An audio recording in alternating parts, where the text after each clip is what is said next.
What's shaking? Nice, beautiful. Albeit a little chilly out there today.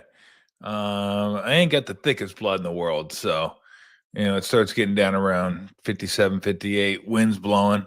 I went for a little walk, but had the. I do enjoy the Bill Belichick muscle hoodie. Don't no arms. No, I had a T-shirt on underneath. Okay, I wasn't rocking the guns because I don't have any guns. So, but I do enjoy that. Keeps the core warm, arms free. So got out there and did a little walk today. But it is June, right? I mean, I know it's the Bay Area. I say it every June. It's June. Let's go. Let's start getting to some 70s and 75s. But I live next to the ocean, so that ain't doing me any good. Today I wanted to get into a little college football, and maybe we'll touch on Shamar Stewart and the Bengals screwing things up again. I mean, that's why you got to have good ownership to win, because good ownership leads to hiring the right people, and hiring the right people leads to good leadership within the organization. You have bad owners and people that are penny pinching and always trying to cut corners, and you're going to have problems winning. It's going to be hard. So Hendrickson hasn't signed, Stewart hasn't signed, and you would figure rookie deals, right? Those are easy. There's only a little bit of a range you can wiggle with when you get drafted 11th, you're getting 11th money, give or take. 15th money, give or take.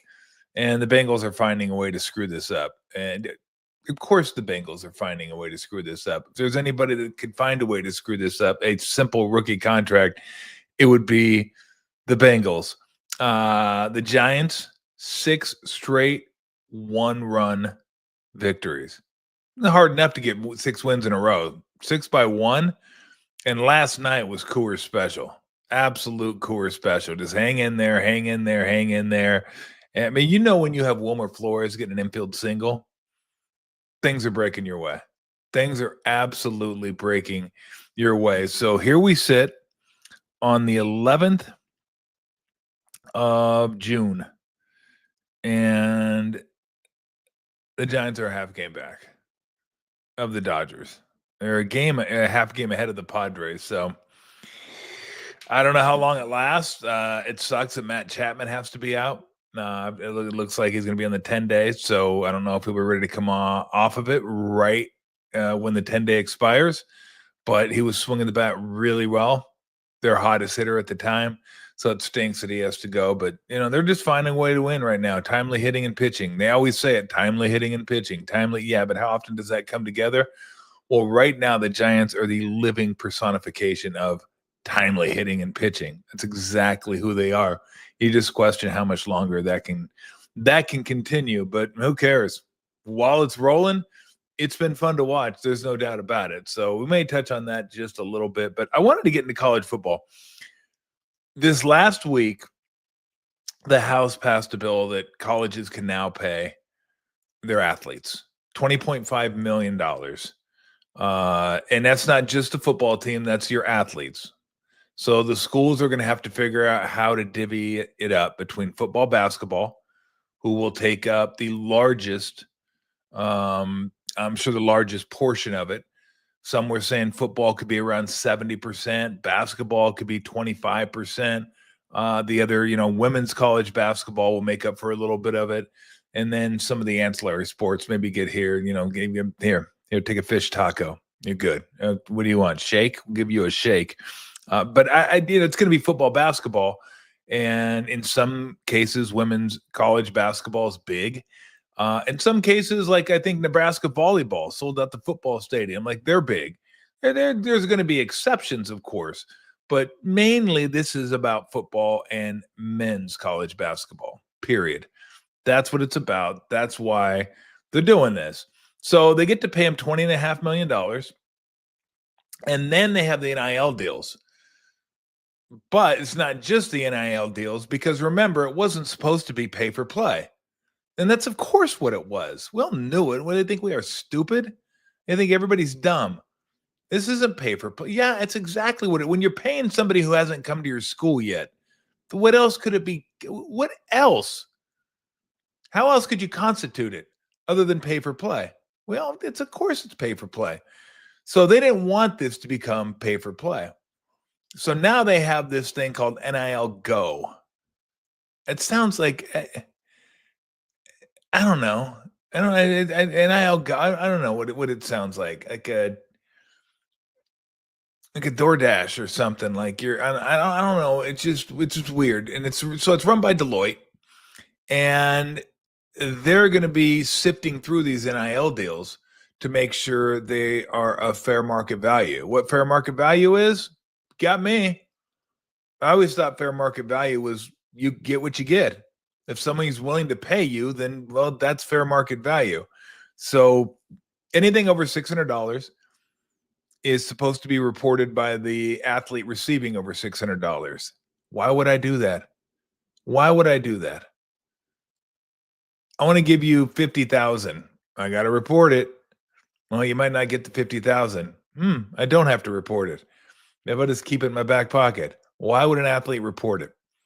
So that's one. And two, how are they to determine if I do this commercial for this company and I get paid this, why do they get to say what I'm worth? Again, what you get paid is what you're worth, period.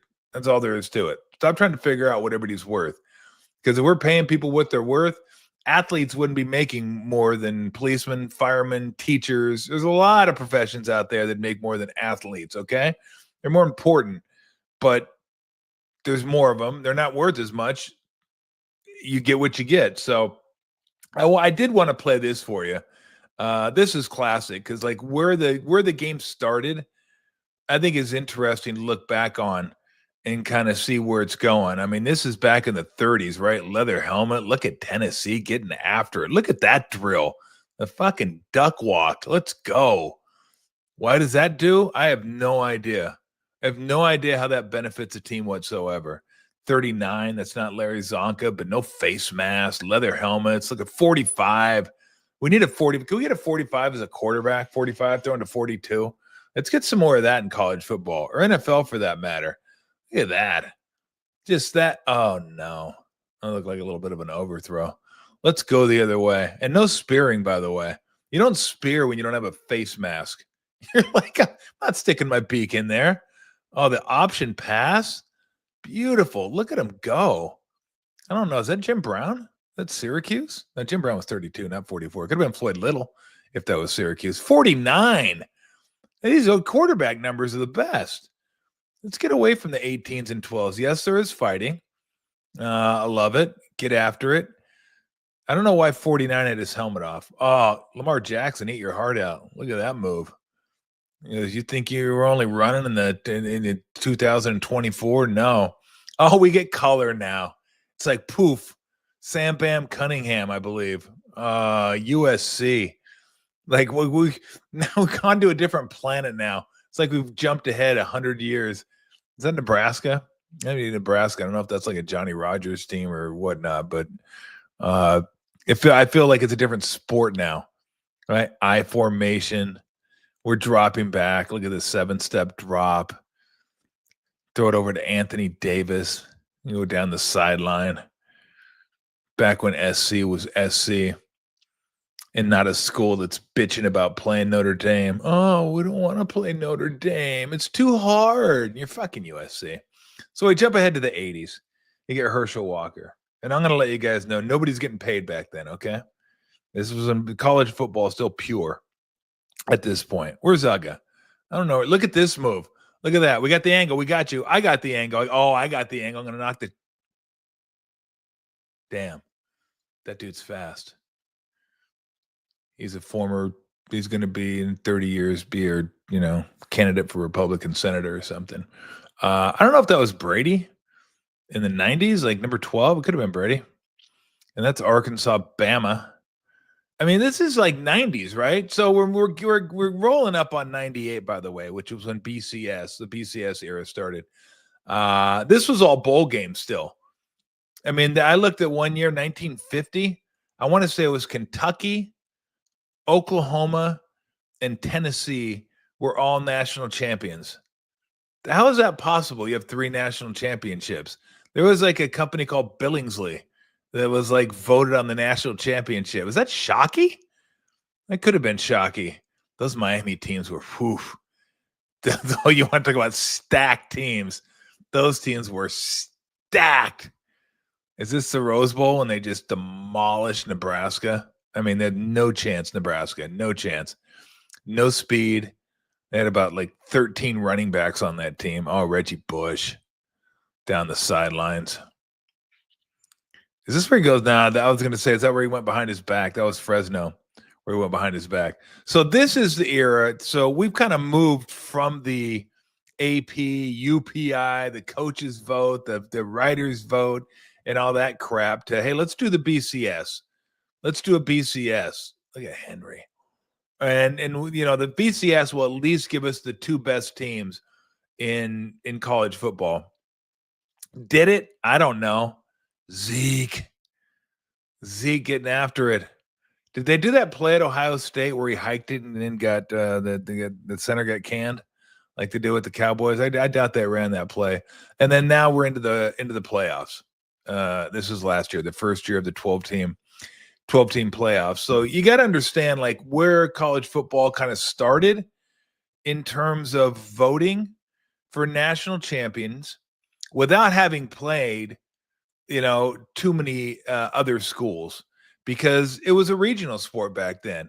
It was just who's close to us, who can we take a train to maybe, and that's who we'll play. You know, you're not getting on planes, you're not flying across country, you're not going to play USC if you're Penn State, you're not going to play Alabama if you're USC. You know, you're playing schools in your, you know, bordering states, and obviously you're driving to and stuff like that. So, you know, it's all subjective. Why is this team better than that team? And by the way, I think it was 40 or 50 when they had like 5 bowl games. That's it. 5 bowl games. Now, how many bowl games do we have? 40? You got to have at least 40 bowl games now if you want to count the playoff games as bowl games. So we went from that era, which was play teams close in proximity and get voted on, or the national champion gets voted on by various entities, right? Whether it's your writers. I don't think they had a coaches poll back then, but they had a bunch of goofy stuff. I looked it up, and I haven't even heard of some of these like publications that were voting for national champions. And people got sick of that. People just got sick of it. Like, why we haven't split national champions? What year was it that Michigan split it with Wazoo when Wazoo won the Rose Bowl? I can't remember that year that was. I think that was Charles Woodson's year. Ryan Leaf was quarterback for Wazoo. We're like in split national champions, and they don't even play, right? So you don't even play. So people are just getting tired of it because this is America. Right? We like playoffs. We want playoffs. We want baseball playoffs. We want a World Series champ. We want a Larry O'Brien champion. We want a Super Bowl champion. We want a Stanley Cup champion. Like, we want playoffs. Okay? This isn't other countries or maybe, yeah, playoffs are cool, whatever. No. If you don't have playoffs here, you don't have anything. College football got away with that for, 80 years, 60, 70, 80 years? Well, they just voted on it. So we're good. We'll just vote on it. Well, after a while, there was so much money that was being invested in college football. Not nearly what it is now, but it kind of started, back in the 80s and 90s where it started to become, I remember in the 80s it becoming much bigger than it was in the 70s. Now, there were games in the 70s that you paid attention to. They're like big games, like Notre Dame USC was a massive game. Michigan, Ohio State, massive game. If Michigan played Notre Dame, that was a massive game. There's like 4, 5, 6, 7, 8, maybe 9 games a year where you're like, that's a big time game. But now there's like so many big games and so much money that it wasn't going to do to have UPI and AP and a coaches poll try to figure this out. So they said, okay, let's go to the BCS. BCS format at the end of the year. And if I remember correctly, it was like 25% coaches vote, 25% writers vote, 25% some wacky BCS formula that no one could understand And then that was comprised of like maybe that's what it was. The BCS was actually comprised of like 25% this, 25% that, a little bit of sugar, a little bit of salt, maybe some cayenne pepper, throw it in there, and some panko breadcrumbs, and boom, there's your national championship game. And the first one was Tennessee, Florida State. Tennessee won that one 23-16. If I remember correctly, interestingly enough, it was the year after Peyton Manning left. So they don't win a national championship with Peyton Manning, but T. Martin's there and they win a national championship. It's like, okay, I guess. Makes sense to me. So the BCS was born. It's better than what they had. It's better than having nothing. It's better than guessing. It's better than having a writer say, I think this team is better than that team, even though they never played, right? One team may be playing in the Orange Bowl, one team may be playing in the Rose Bowl, and that's the problem, is that there is an affiliation with all these bowl games, with all these conferences, which is why you saw, the Orange Bowl. When I was growing up, it was usually the Big Eight and a team from Florida. If the team was Florida, it was good enough. Then you had the Sugar Bowl. The Sugar Bowl was a team from the SEC against maybe an at-large team, something like that. Then you had the Rose Bowl. That was always Big Ten and Pac-12 or Pac-10 back in the day. That's what it was. Always. No exceptions. That's what it was. I think the first one that I remember was Washington State playing Oklahoma in a Rose Bowl, and I go, okay, that's dead. That's dead now.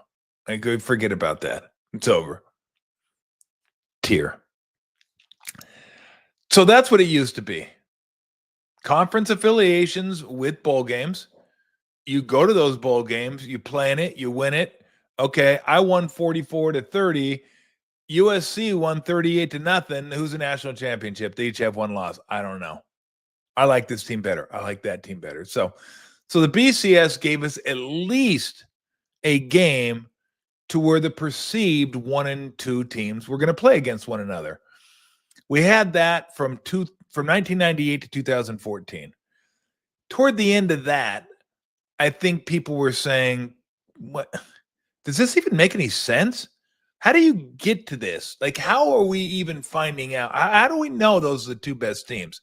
How do we know the strength of schedule is right? How do we know the people that are in charge of running this thing know what they're doing?" Like, I think everyone lost faith in the BCS because there was a third team out of it. Their strength of schedule is a little bit better, or they didn't get a chance to play, whatever it was. I think everybody kind of had it at that point. They're just like, okay, we're done. We're done with the BCS. What do we have? Okay, let's go to a 4-team playoff. Now, mind you, let me take a step back. I don't care how many teams you have in a playoff. When you decide based on a computer or based on conjecture or based on people's opinions, there's always going to be somebody left out. So if you have 2, people can argue about 3. We're going to move to 4 now. Guess what? People argued about 5. We're at 12. People are arguing about 12 now, like who should be the 12th team. Why does that team get in? Why wasn't Bama in? Well, Bama lost to so-and-so. Bama lost to so-and-so. And by the way, for the record, Bama didn't deserve to be in last year. They might have been one of the 12 best teams. In fact, I would say they were one of the 12 best teams, but you got to earn your way in. So no matter how many teams you have, if it's 12, there'll be arguments over the 12th spot. 2 arguments over the 2nd spot, 4 arguments over the 5th spot, or over the 4th spot. So we get to 4-team playoff, and that seemed pretty good. We kind of like that. We kind of like 4-team playoff. Okay, feel like that's good enough. I'm not sure if we need 4, but maybe having the 3rd team included. It never really felt like 4 teams could win a national championship, but occasionally there are 4 teams. So, and it's an extra game. For those of us that love college football, that's cool. We'll watch the extra game. I'm good with it. So That went on until last year when they decided, you know what? 4 is okay. We're probably not going to get a national championship out of the 5 hole or 6 hole or 7 hole or 8 hole. Even though, look, I think Ohio State was probably a 6 seed last year, but that's why they're making changes because, look, Ohio State was favored in every game they played in.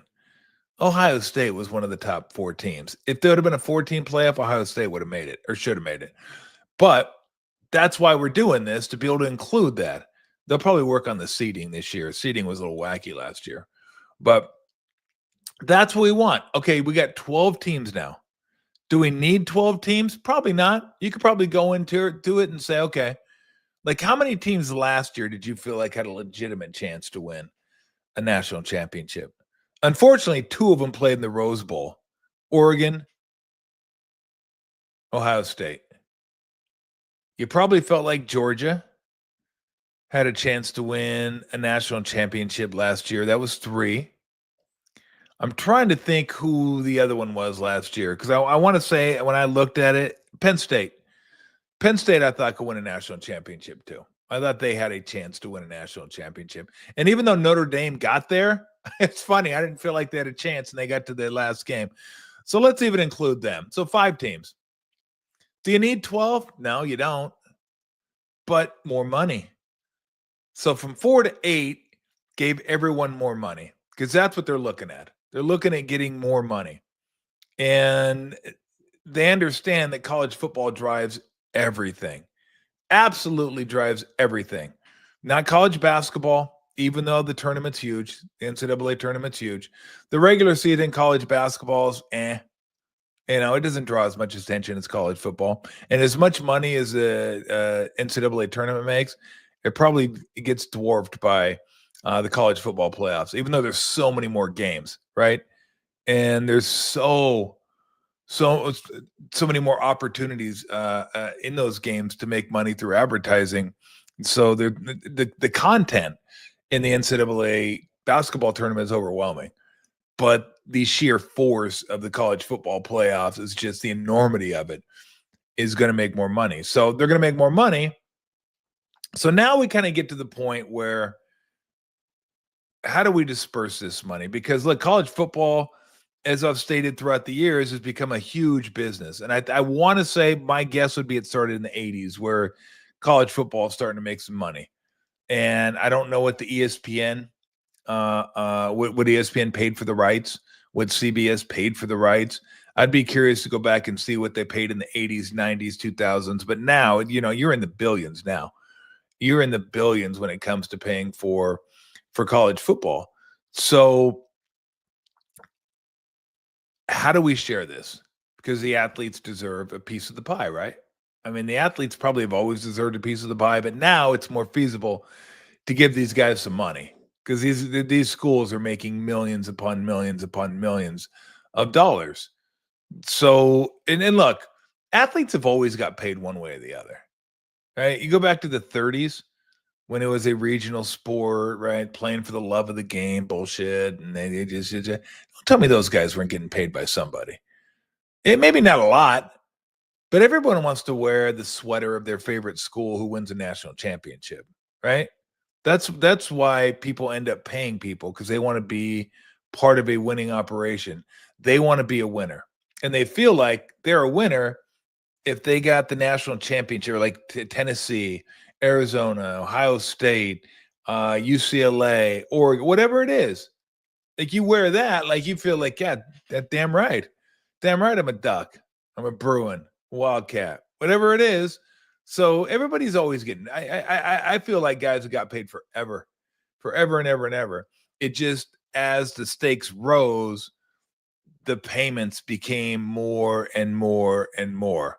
Like instead of getting a burger or maybe a steak dinner out of it, maybe some WD-40. Now you're getting like bags of cash, right? As you start moving into the 70s and 80s and 90s, dudes are getting paid now, and then continuing to get paid as you go on. So we finally NCAA finally got smart. I don't know if they got smart. But anyway, they decided to let the players market themselves, name, image, likeness, because now we can share in all this money. We're making all this money.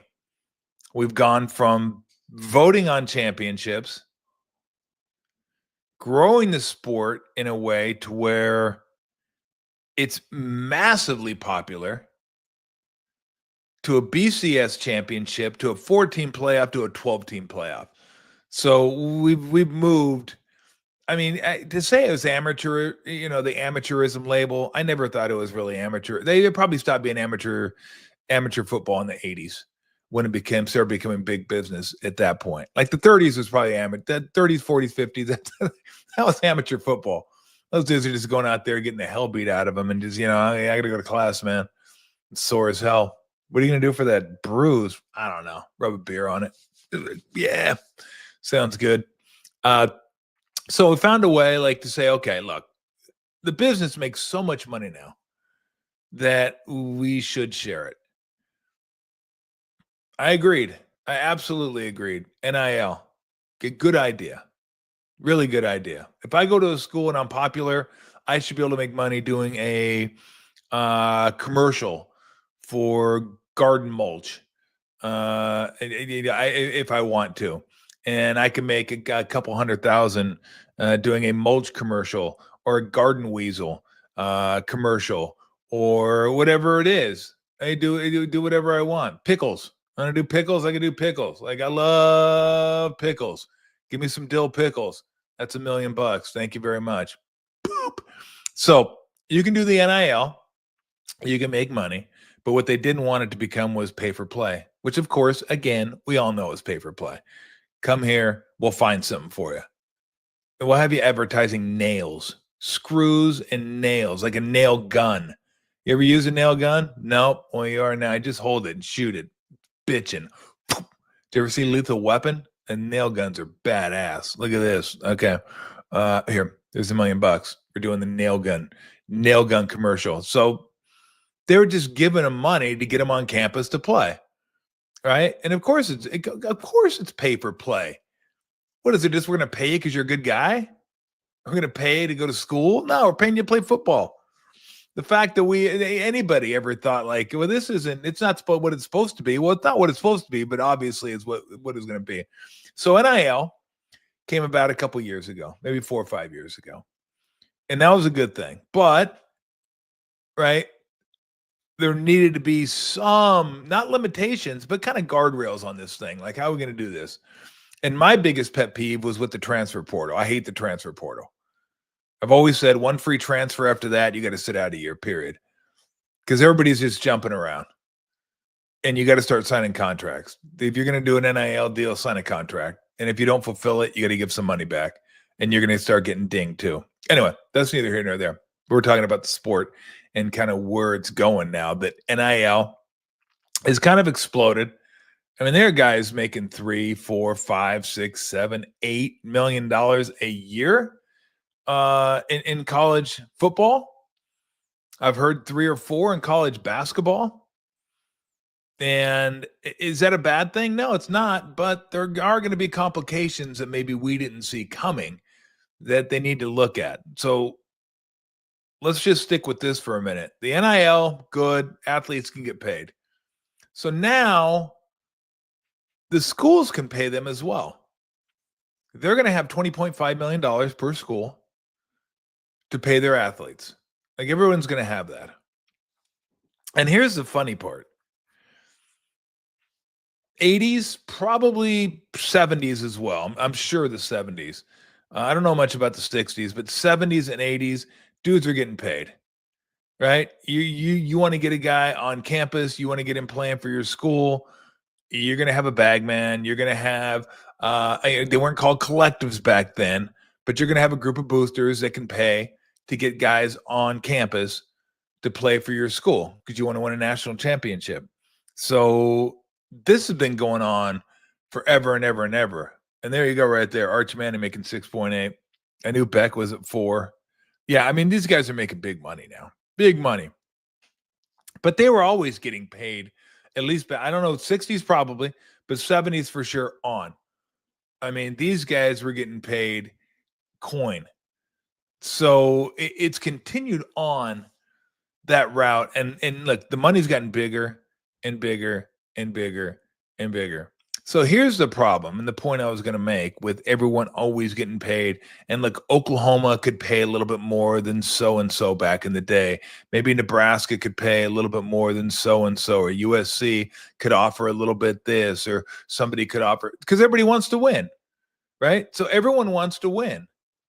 So everybody still wants to win because there's so much money in it. So here's the thing I'm wondering. Each school has $20.5 million that they can allot towards paying their athletes. What makes us think they're going to stay at $20.5 million? What makes us think that they're not going to have boosters or collectives come in and go over that $20.5 million? Why wouldn't they do that?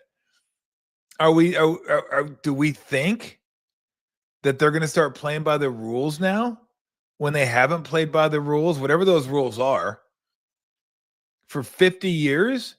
They're going to say, all right, 20.5, not a penny more. Damn it. And we'll self-report. We'll turn ourselves in. 20.5, 6. No, too much. 60,000, too. Now it's too much. Can't do that. Do we think that athletes are going to start reporting narking on themselves when they get an NIL deal more than $600? What kind of NIL deal is that? I mean, what was that? Like, I don't even know what $600. String cheese? That's got to even be more than $600. Like, what do you do? What are you doing for $600? A leaf blower? Now that's got to be more than $600 as well. Dude wipes way more than $600. How about fast actin Tinactin? That's probably more. How about Tux medicated pads? I don't see them around very often anymore. You know, those hemorrhoid pads? Never used them, but I heard they're soothing, so to speak. So maybe you get $600 for doing a Tux medicated pad. I don't know. Seems like every NIL deal is going to be more than $600. So we expect athletes to get a $40,000 NIL deal and say, you know what? Yeah, I'm going to go to Deloitte, who runs the NIL Go, and have them run it through the system. And when they spit it out that you're being overpaid, we reject that deal, then I'm going to lose out on $40,000. Got it. Yeah, those athletes are certainly going to start turning themselves in. Why would they do that? It would be like back in the day before NIL and this, an athlete saying, you know what, somebody just gave me $100,000. I'm going to go to the NCAA and turn myself in. I'm going to turn myself in and turn the school in because, you know, I want to miss out on $100,000. Please. Do we think? Look, I got stuff from Vegas. I didn't even tell. I didn't go to Vegas. I didn't tell on Vegas. I've told this story before. I take a recruiting trip to Vegas, and I set it up conveniently enough right before spring break. So my trip just led right into spring break. So it was a 3-day Vegas trip that turned into a 7-day Vegas trip because after my official visit, all my boys came up to Vegas, and we stayed at the Sands, I think it was, which is no longer. So I go to Vegas, and one of the first things I did, tour the campus and everything, and I asked one of the coaches who was driving me around, are we going to go to Thomas and Mack? And he said, no, they have an electronics show there. So, and then I just said, electronics show, huh? You think maybe we can go over there and just walk around, check it out? I could use a new stereo.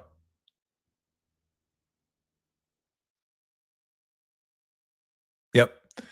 It worked. The mind meld worked. He goes, oh, you need a new stereo, huh? Yeah. Well, let's go over to a buddy I know. He goes over there. Buddy working behind the counter, owns a shop. Said, hey, you looking for a new stereo? So, you know, a little handheld stereo? And I go, yeah. And he goes, "What do you think of this one?" And he pulls it off the shelf, and it's probably about yay big. You're decent size. Decent size. Ooh. Boombox. And I go, "How about that one up there?" And this was the LL Cool J boombox, like the big ass carry it on your shoulder boombox, the one where you hit play and you got the speakers pointed out because you blow your ears out if you point it in, and just you're walking on the street banging AC/DC, like, yeah, baby. And you're really a fool, but back then you didn't know it. You thought you were the man back then. So I go, "What about that thing?" He goes, "Oh, that's what you want, that one?" I go, "Yeah, that's nice." Took it right down off the shelf, gave it to me.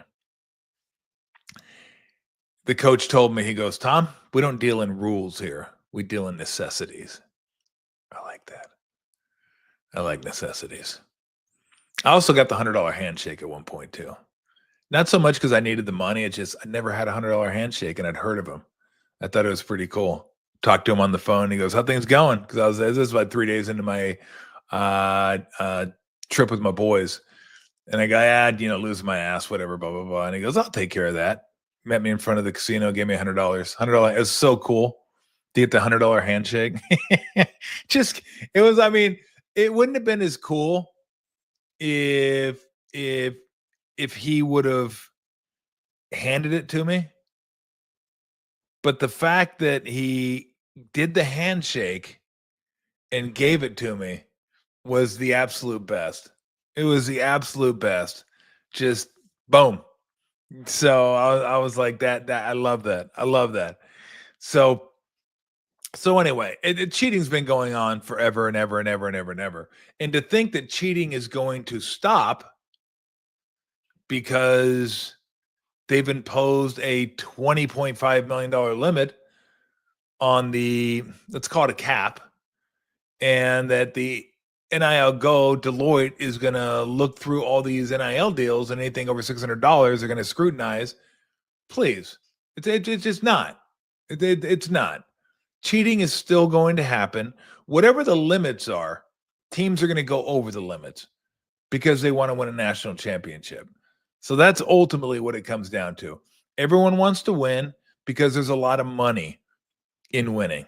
So much money that now we're looking at a new playoff format already that wants to go from 12 teams to 16 teams for the Big Ten and the SEC, get automatic bursts every year. It's just a mess. Ultimately, I think it's going to come down to this. I think it's going to come down to SEC and the Big Ten being super conferences. And one's going to be the AFC, one's going to be the NFC. They're going to play their own schedules. They're going to have their own championships, and then they're going to have a Super Bowl, Big Ten versus SEC at the end of the year. I think that's what it's going to come down to. It's kind of sad. I still like watching the big games. I love watching college football. I love it. Last year we went to Texas, at Michigan, went to Alabama, at Wisconsin on a trip I do with my buddies, and I had a great time. Loved it. We're going to go to LSU, Florida. Going to go to the Swamp on a Saturday night. Can't wait. Never been to an SEC football game. Never been to LSU. Never been to LSU at night. So I can't wait to go to that game. I love college football. I love the matchups. It's just sad. I thought the playoffs would incentivize teams to play tougher schedules, to play harder opponents, to play more challenging games at the beginning of the year. It hasn't. When you have USC trying to get out of the Notre Dame deal, it's like, what are we doing? What? Were you crying because you're in the Big Ten? You got to play that challenging schedule. Who do you have to play? Who is there in the Big Ten? Oregon, Ohio State, Michigan, Penn State.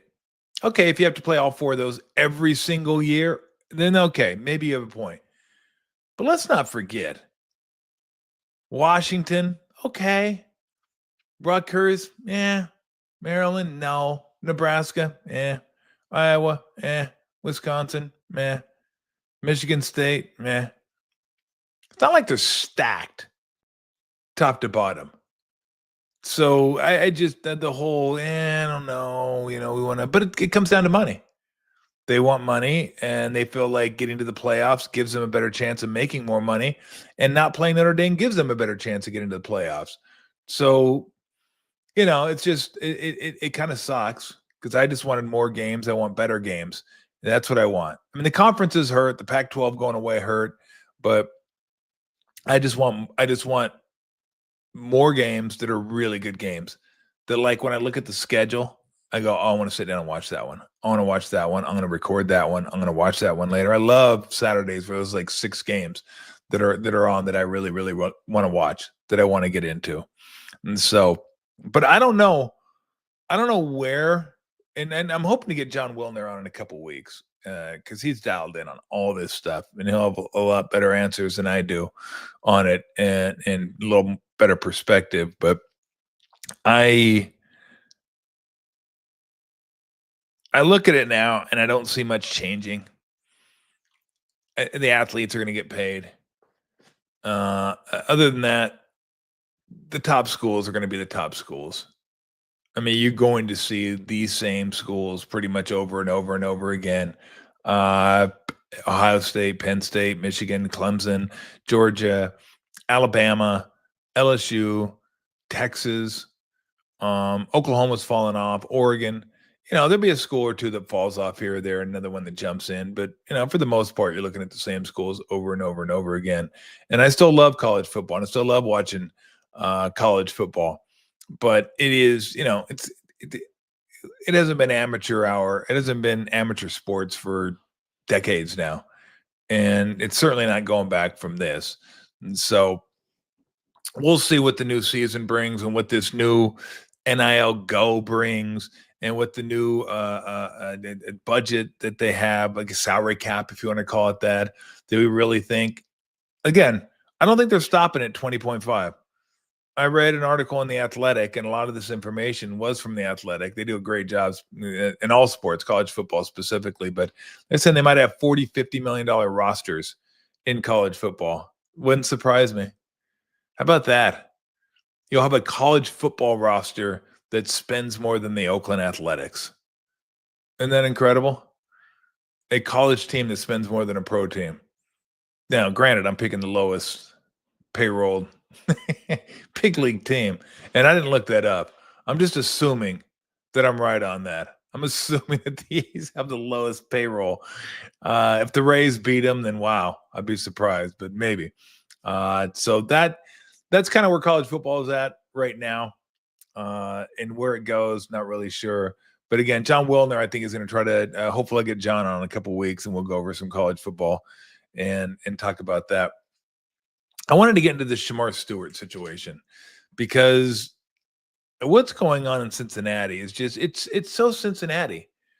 You get the same teams that do the same shit over and over and over again, and you're like, well, how do you expect to win when you're pulling this crap?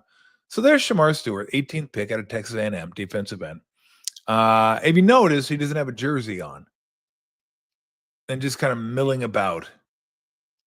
Well, there's a reason for that. He's not actually signed. He's not property, I guess, of the. He's not a member of the Cincinnati Bengals organization because he hasn't signed yet.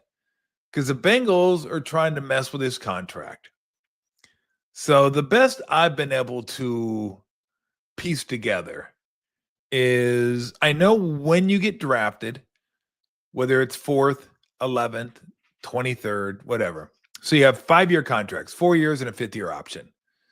So the 4 years, you get guaranteed money. And everyone is kind of slotted in.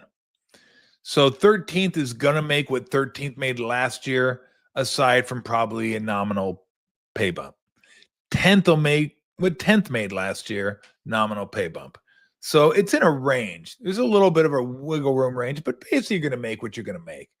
Right? There's no more Jamarcus Russell contracts for the first overall pick in the draft. You're making like $40 million, or you're getting $40 million, $30 million guaranteed in a draft, and then just scissorping your way out of the league. They don't want to do that anymore. Like, I guess throwing a football 80 yards from your knees isn't what it used to be. And I haven't heard Scissor in a while. I kind of miss that. Where's Jamarcus? Get him back in the league. I need some more Scissor references.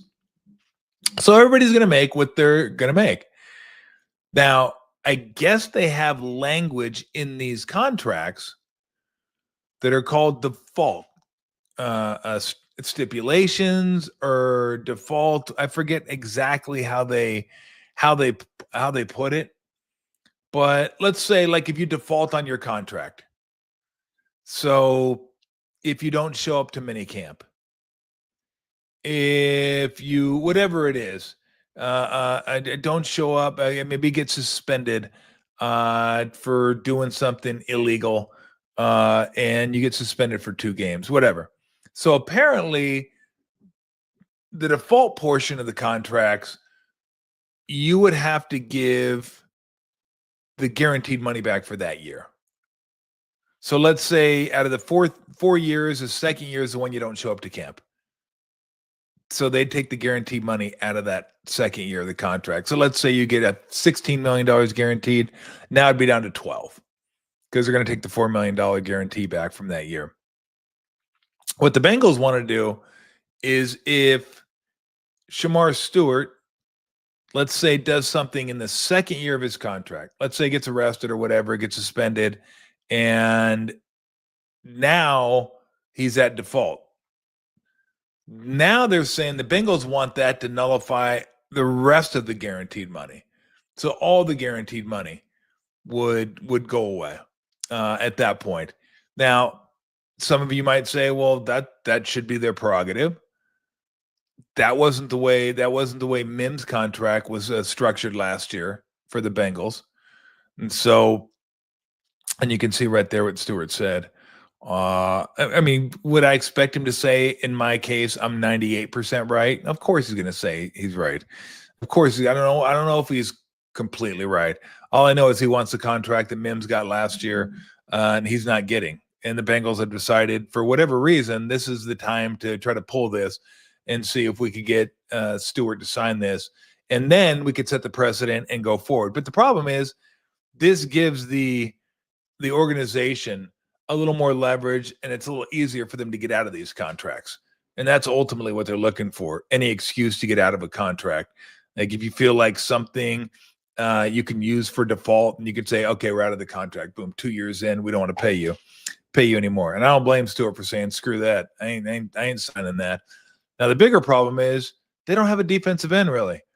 Hendrickson hasn't signed. Stewart hasn't signed. I would presume you'd need those two to have the season you want to have. I think Joe Burrow said, yeah, this is kind of becoming a distraction. Like the offense, no one's questioned the Bengals offense. And right now, what's the totals on their games going to be set at? 50, 52 every game? I mean, the offense is legit, of course. The offense is incredible. Higgins and Chase and Burrow and Brown was even like a surprise last year. He was really good for him last year. Defense, not so much. And it's probably not going to be any better this year. So if you're the Bengals, when you want to get off to a good start this year, you scuffled last year. You're trying to revamp your defense. You got one of the top 4 quarterbacks in the game. This guy is an elite quarterback. Don't you want to give him and your organization every chance to win a Super Bowl? That's the thing I don't get. And I said this last year with Stan Kroenke, the owner of the Rams and the Nuggets. And the Nuggets battled. Nuggets played OKC hard. Took them to 7 games. But why would you short your bench? Why wouldn't you spend more money? Go over the cap if you have to. Whatever you have to do. Like, I got Jokic on my team. I'm going to give Jokic every opportunity available to win championships because I never know when I'm going to get another guy like that. I'll probably never get another guy like that ever again. Ever. And I want to try to win as many championships as possible. But these owners don't get it. It's like, oh, we got one. We probably could win this year. Jokic is good enough that maybe he could do it by himself. I couldn't. And Joe Burrow is good enough. Maybe he could do it. No, he can't. Especially in football. It's hard enough in basketball. I mean, you need help in every sport. You need help. Joe Burrow needs help. Now he's got it on offense, but he might have to score 35 points a game to win football games this year because who knows where that defense is going to be. I don't know if they're going to sign Hendrickson. I don't know when they're going to get Stewart. I'm assuming they get it done at some point, but how much does this hurt him at all, missing this time? I don't know. I'm not sure, but they are, I mean, and then you're like, well, of course, it's the Bengals. It's the Bengals. Why is it always the same people? Like when I played for the Clippers, I realized why the Clippers were the Clippers. Because it was the same story growing up. And even like I followed the Lakers, not the Clippers, not necessarily growing up, but more when I was like 18, 19, 20. You start following other teams a little closer. You're like, God, Sterling sucks. Clippers are awful. And you read stories and you play for him. You're like, God, it was all right. He's deplorable. He shouldn't own a basketball team. And this team's awful. And he doesn't care about winning. He's cheap. Why? And you realize, like, okay, yeah.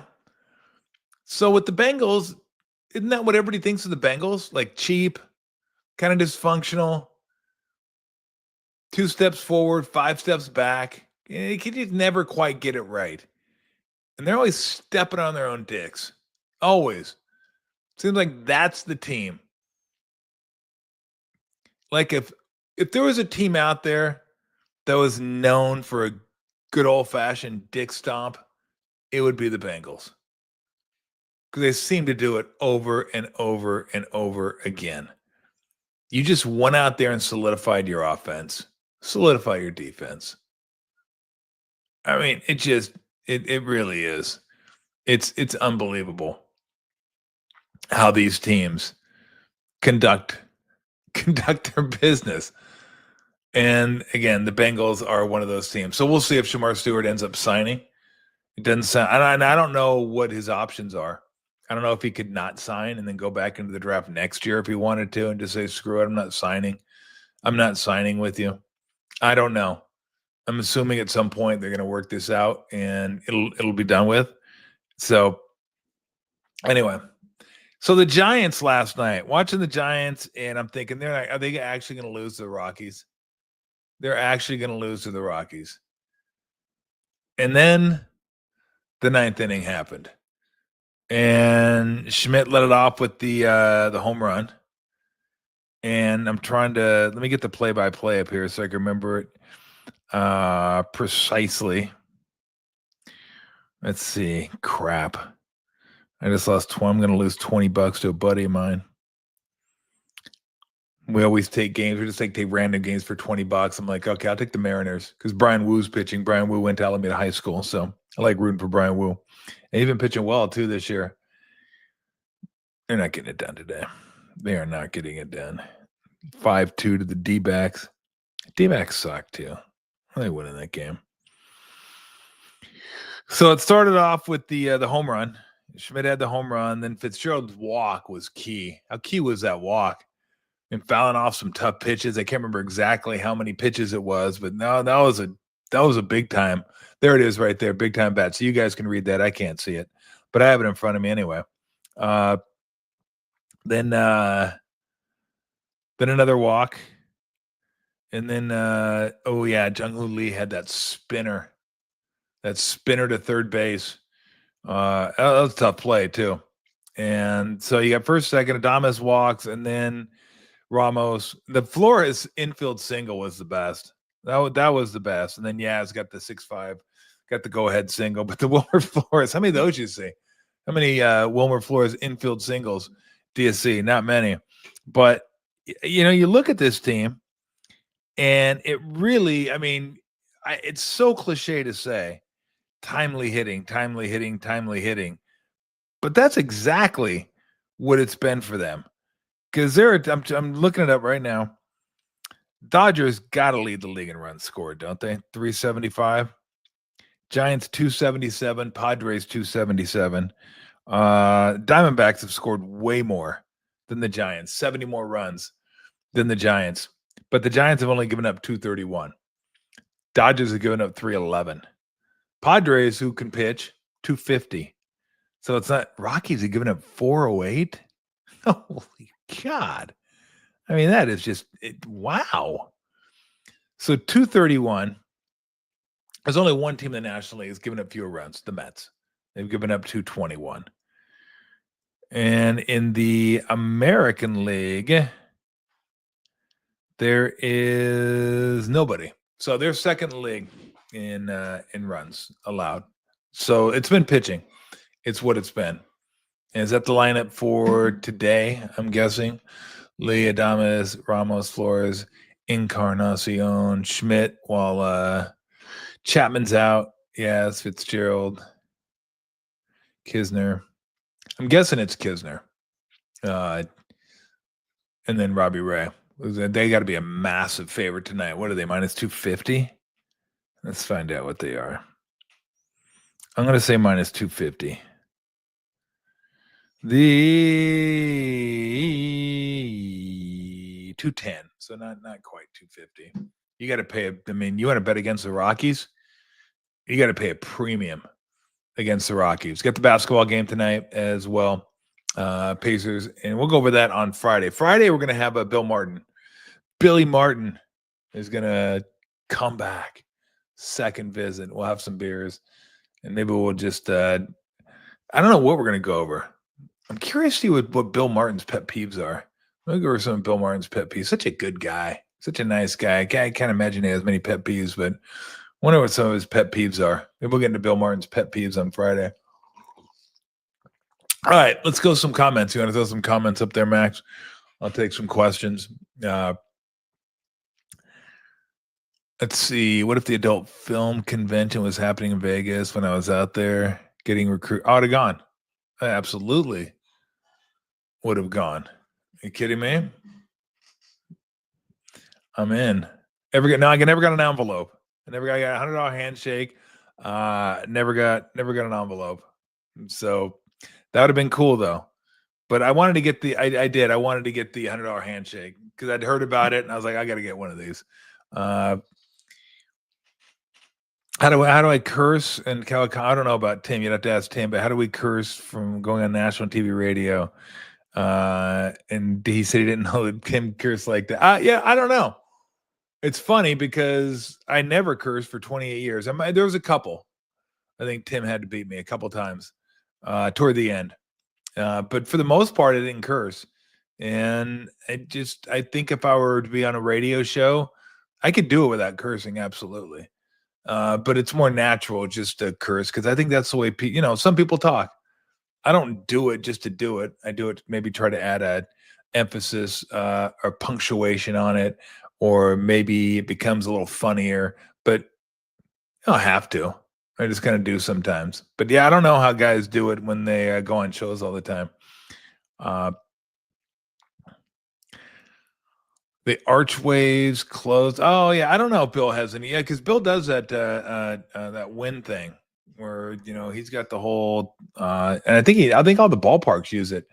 Like they do humidity and my favorite dew point and how much further the ball goes or how much the wind's knocking it down, how much the weather is affecting the ball when it's hitting the air at certain ballparks. So yeah, we'll absolutely talk to him about that. I told him I wanted to use it I could use it from a gambling perspective. He's never shared that information, which I think is selfish. I got to be honest with you.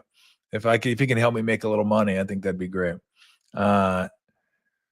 Let's see. I think Hallie has to be more of a scorer for the Pacers to win tonight. I think he has to be a little more aggressive, but it's the thing with him. You don't want to get too aggressive because that's not who he is. I said last show, he's like Jokic. He's a passer first. That's his mentality, is to get everybody involved.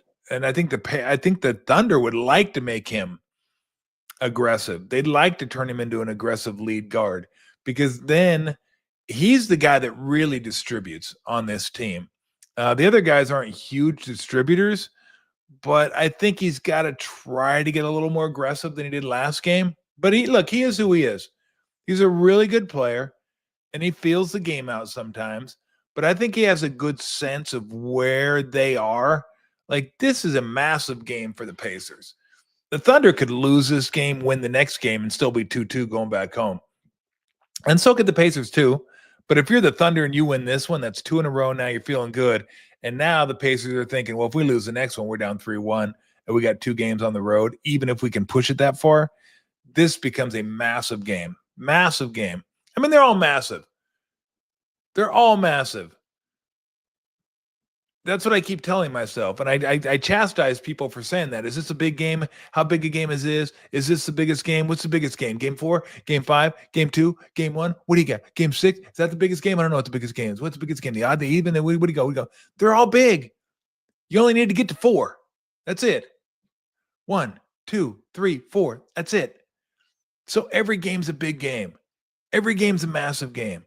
Every game has a chance for huge reversals, right? Of momentum, which I don't believe exists in between games, but no, it's huge. More important X factor for the Pacers: Nesmith, Turner, Nembhard. Probably Turner. I think Turner's got to hit some shots for him. Nesmith and Nembhard have been hitting shots, but they both play defense. They're both really good defensive players. So they're always going to bring that. And would it be nice they hit shots? Yeah, they have been. I mean, Nesmith's been shooting the lights out for the playoffs. So has Nembhard. They've both been shooting it well. But they are going to bring defense. They both play really good defense on the perimeter. Turner's not as good. I mean, he's a good shot blocker and stuff. But I think for him to hit shots, pull the big guys out away from the bucket is probably a bigger factor for helping them win the basketball game. And so, all right, any more that anybody wants to throw out there before we get on out of here? Bill Martin's going to join Friday, probably around 3:30ish, 3:30ish. We'll sit back there, give Bill some beers, get him loosened up. And it should be good weather, too. I think it's going to be like 64, 65. Yeah. Were you expecting me to say 75? This is Alameda, pal. We don't get 75s here very often. Although next Friday, I'm not sure we're going to have next Friday, but I think next Friday is supposed to be like 68, 60, 69. And so, all right, I'm going to get out of here. And again, I appreciate you sticking with me when I'm going over the college football stuff, because I love college football. And I'm going to talk probably quite a bit of college football. I'm going to try to anyway during the season. Again, there'll be a lot of NFL stuff, of course. And, just kind of spitballing here. I was thinking me and my buddy Bergie are going to do a show on Sunday nights after the 1:00 window and talk some football on Sundays, and then talk Mondays, and then college football maybe Wednesdays, and gambling stuff on Fridays and stuff like that. So I love college football, and I love talking college football, and it's just interesting to see where college football is going. But like I said, I'm hoping to get John Wilner on, because he understands this stuff more than I, follows it closer than I do. And he'll probably come on and go, "You're wrong on this, you're wrong on that, you're wrong on," which is fine by me. And so yeah, I can't wait to get him on. But yeah, I do appreciate it. I appreciate you guys showing up, even on days where you kind of indulge me when I'm talking some of the stuff that I enjoy talking about. Anyway, if you want to like, subscribe, do that. That'd be cool. If not, go about your business. Carry on. Have a lovely, lovely Wednesday. And we'll see you guys Friday from the backyard. See ya.